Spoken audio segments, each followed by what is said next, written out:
So now we have reports of production cuts, layoffs. Stellantis announcing April 4th it's laying off 1,000 employees. GM's Factory Zero is also laying off 200 employees. And bankruptcies that are hitting the car market. All right, check this out. This is a Jeep Grand Cherokee. Price on this thing, $71,000. Tariffs could add $5,000 to $15,000 to the price of foreign-made cars, and $3,000 to $8,000 on cars made in the U.S. So if you increase the price on this thing, who's going to buy it? And you have a manufacturer like Nissan that might not even make it through all these price increases. So this right here is a new Kia dealership, and there are no brand new Kias right here in these two rows. They are hoarding used cars, and that hits my bottom line. That is a setup for disaster in the used car market. Stellantis is also laying off an additional 900 employees. Those cuts are being directly related to the automotive tariffs. This is a 2500 heavy duty. Yep, $104,000 for this truck. My goodness. I think I like $104,000 more than I like that truck. And it always amazes me every time I come to this dealership group and see these same three trucks. It seems like they're always sitting here. I wonder if they even move them. Can you imagine the flat spots on those massive tires? I think this one's 90,000, this one's 100, and this one's 110, or it might be flipped. Either way, they're right around $100,000 for all these trucks. Absolutely insane. Check this out, $36,000 for a Kia. Isn't that crazy? I remember a long time ago, I'm pretty sure Kia was the brand, but they ran a buy one, get one free. This has been a long time ago. I think it was the Kia Rios that they did with this. Somebody correct me in the comments if that's not correct, but I'm a $36,000 Kia now. Crazy. And check that out.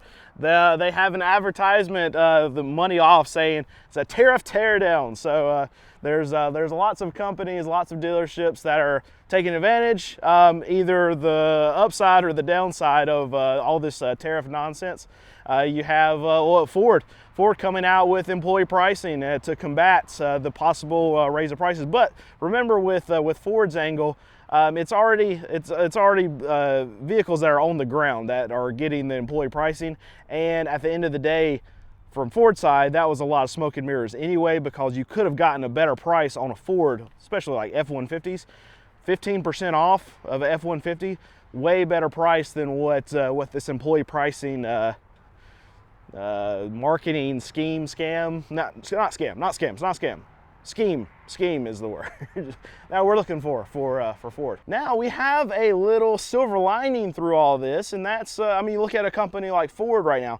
We're seeing a massive pull forward in demand because everyone is expecting right now, a lot of consumers that are on the fence, they've been expecting prices to actually go up and go up pretty soon.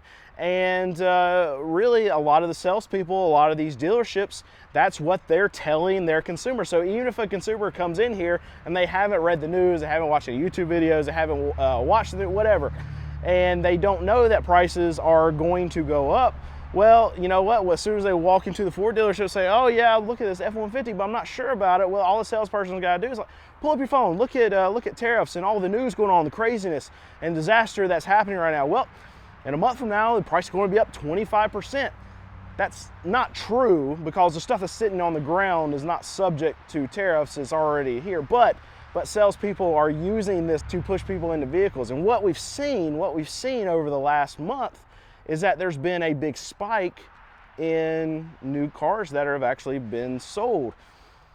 But here's the problem. All this pull forward in demand is going to take customers out of the system for the next few months. So all of this as is happening right now is actually really bad for a lot of these car dealerships going forward, because you're going to have this bump. We're already seeing in the wholesale data too that's causing used car dealers to go spend more money too.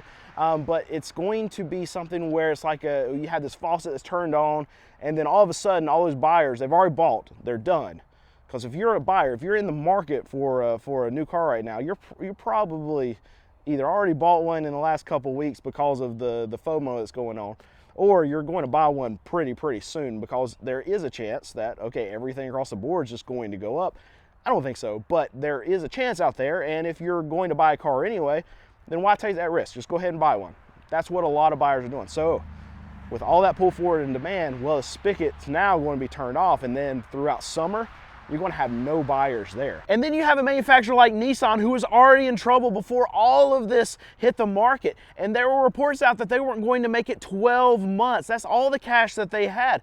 And then we had them try to merge with Honda for Honda to come in and save the day, and that fell through. And now I can guarantee that there's not going to be anyone available to come and actually bail them out. No one wants to come into a failing brand right now with all of these tariffs, all of the uncertainty, all of the price hikes, all of the weakness that's in the market right now. And I can tell you right now, there are a lot of dealerships that are actually taking advantage of the situation. What they're doing is they're adding market adjustments, but in a lot of cases, they might not be actually calling them that. We see a lot of dealerships that are playing this tariff card. And I feel like in the future, in the very near future, with all these price increases, well, you're going to see that volumes are going to go down at dealerships.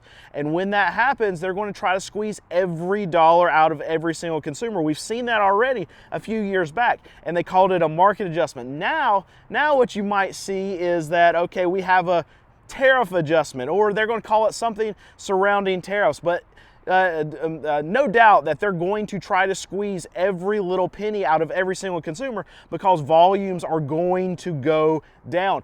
But even with that, you're going to have dealerships that actually are doing the right thing. They're moving with the market like they're supposed to. And I wanted to highlight this dealership right here because check out what they're doing in the face of price hikes.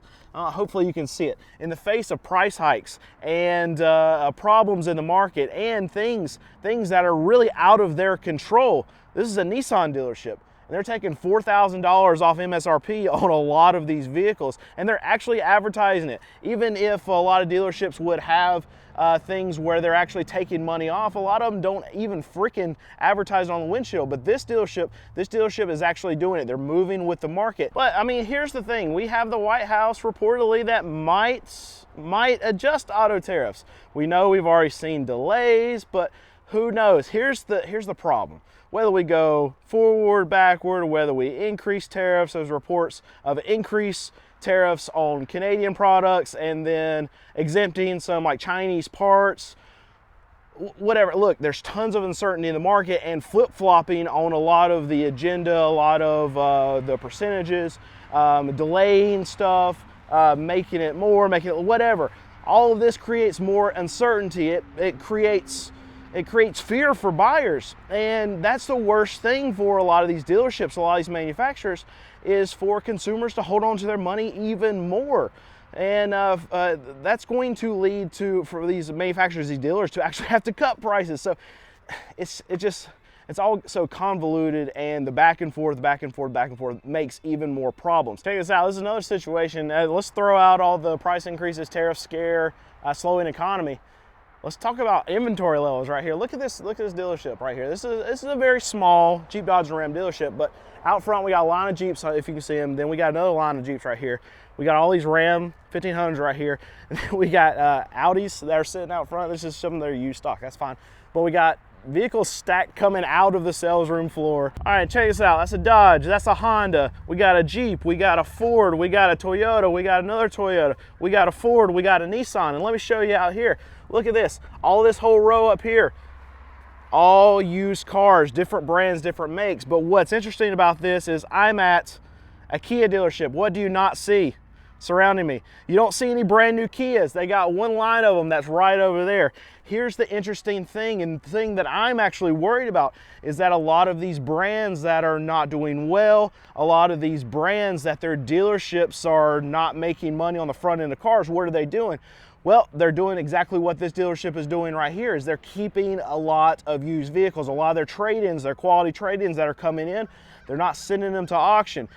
That's what I'm worried about, because I'm a used car dealer, and what I need them to do is I need them to send these freaking cars to the auction so my prices don't spike at auction, so I have more vehicles to actually bid on, to be able to have enough supply at these auctions so the prices don't go to the moon. And look, this dealership is not doing anything wrong. If I was in their position, I would be doing the exact same thing. So now the big question is, well, if you are on the fence about buying a vehicle, if you are planning on buying one in the next couple months, or even considering it, should you pull the trigger and go buy one right now?